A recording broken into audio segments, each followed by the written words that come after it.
London in the 1600s was already one of the largest cities in Europe, with a population approaching 500,000 people. It was a dense, fast-growing metropolis, shaped by trade, river traffic, and constant movement along the Thames. In this video, I use modern AI tools to bring historic paintings and engravings to life, allowing us to shift perspective, change camera angles, and move through the same scenes in ways their original artists never could. First, I want to talk about what we now call the Old London Bridge, a structure I didn't know nearly enough about before starting this research.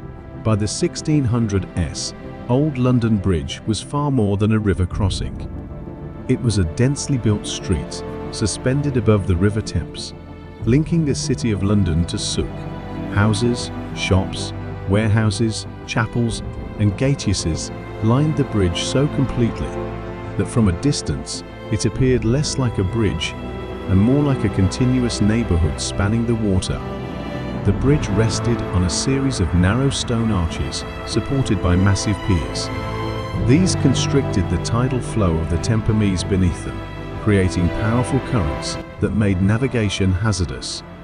River traffic attempting to pass through the arches faced strong surges of water, and accidents were common.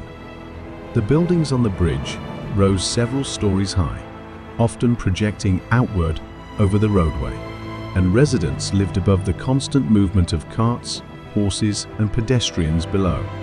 Fire was a constant danger. Congestion was unavoidable, and yet people continued to live and work here for generations. Crossing Old London Bridge meant passing not only through a commercial artery, but beneath visible reminders of authority and control. Below the Thames functioned as London's primary highway.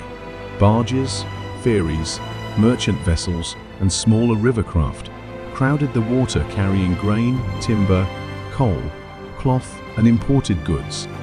The river connected London to England's interior, to Europe, and to the wider Atlantic world, making the bridge a point where local life and global trade intersected. In severe winters, the restricted flow beneath the bridge's arches could contribute to the river freezing. During these rare periods, the Thames briefly transformed with people walking and gathering on the ice below the bridge, a striking contrast to the danger the river usually presented. This view shows the northern entrance to the bridge, approached through the area beside St. Magnus the Martyr's Church, visible to the left.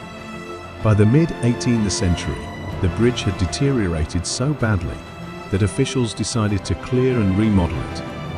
And between 1756 and 1762, the buildings that had crowded Old London Bridge for centuries were gradually demolished.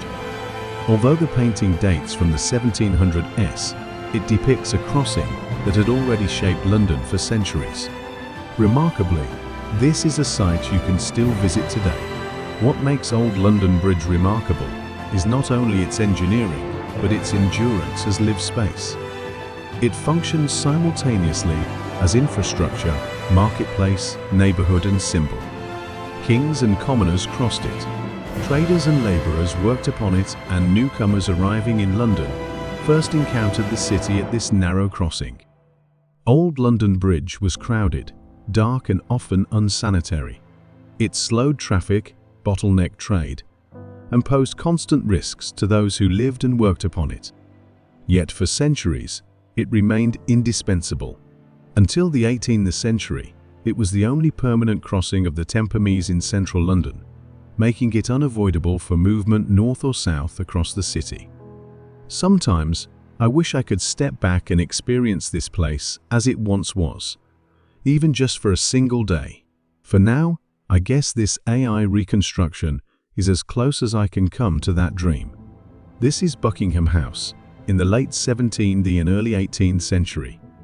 Long before it became Buckingham Palace, originally built as a private townhouse on the western edge of London, it stood away from the city's crowded core, surrounded by open land and gardens. At the time, this area marked the boundary between urban London and the countryside beyond. A reminder that even as the city grew denser, its limits were still clearly felt. In September 1666, London was struck by one of the most devastating fires in its history. What began as a small blaze quickly spread through a city built largely of timber, its narrow streets and crowded buildings, turning the fire into an unstoppable force. The first image shows Aldgate in flames, with Old St. Paul's Cathedral visible in the distance, its square tower already threatened. Soon, even this massive landmark would be consumed.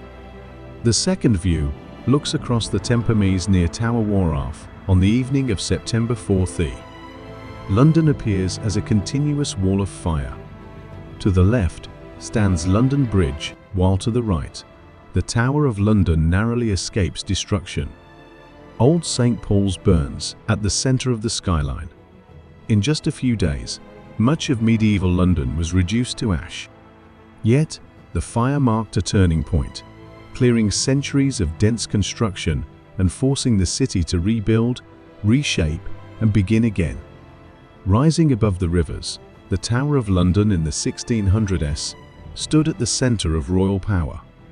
By this time, it functioned as a fortress, an arsenal, a treasury, and one of the most notorious prisons in England.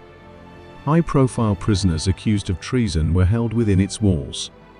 The tower also housed royal records, weapons, and even the crown jewels, reinforcing its role not just as a place of punishment, but as a cornerstone of the English state. This scene shows Cheapside in 1638, one of London's most important ceremonial streets, during the procession of Marie de Medici, as she entered the city to visit her daughter Queen Henrietta Maria and King Charles I. Cheapside was not just a commercial thoroughfare, but a stage for royal display lined with conduits, crosses and temporary structures for public events. At the center stands the Cheapside Cross, a familiar landmark and gathering point. While soldiers, officials and crowds filled the street beneath the pageantry, moments like this reflected growing political and religious tension as Henrietta Maria's Catholic faith and foreign origins unsettled a city already drifting towards civil war. Today, this same stretch survives as modern Cheapside in the City of London near St. Mary Low, a place where the street remains even as the medieval landmarks have vanished. This image shows the political and religious complex of Westminster in 1647, viewed from across the River Thames at a moment when England itself was deeply divided. On the left stands the old Palace of Westminster, the seat of Parliament and the centre of political power. By the mid-7th century, it had become the focal point of growing conflict between the monarchy and Parliament, especially during the years of the English Civil War. Just beside it rises Westminster Hall, one of the oldest and grandest surviving parts of the palace, used for courts of law, state trials, and major public gatherings. Its vast roof, symbolizing royal authority, long before it became a stage for challenging it. To the right dominates Westminster Abbey, the spiritual heart of the nation. For centuries, it had served as the site of coronations, royal funerals, and the burial place of kings and queens, reinforcing the sacred dimension of monarchy. In 1647, the abbey stood uneasily between tradition and upheaval as religious divisions reshaped England's institutions. At the center of the scene are Westminster Stairs, a busy river landing where travelers arrived and departed by boat. In an age before bridges and paved roads dominated travel, the Thames functioned as London's main artery, carrying politicians, clergy, messengers, and citizens directly to the doorstep of power. This etching shows the Palace of Whitehall in 1643, then the largest royal residence in England and the primary home of the monarch. From these river-facing steps, kings and courtiers arrived by boat, underscoring the Thames as London's main route of travel and power at the heart of the Stuart court. Stretching along the Thames, Whitehall was not a single palace, but a vast complex of halls, chambers, and administrative buildings where royal government was conducted. Most of Whitehall was destroyed by fire at the end of the 17th century, and today only the banqueting house survives, standing as the last remnant of what was once the center of royal life. This is Richmond Palace in the 16th and early 17th centuries, one of the most important royal residences outside central London. Originally rebuilt by Henry VIII on the site of a former medieval manor, Richmond became a favored retreat for TUDA and early Stuart monarchs, offering cleaner air and space away from the crowded city. It was here that Elizabeth I spent her final days, dying at the palace in 6003, marking the end of the Tudor dynasty. Over time, the palace fell out of use and was gradually dismantled. And today, its grounds form part of modern Richmond, with only traces of its walls and layout surviving beneath the streets and riverside paths. Standing here, looking back at these moments, it's hard not to feel how close the past really is. These streets, these buildings, these events shape the world we live in. And through these reconstructions, we get just a glimpse of what it was like to be there.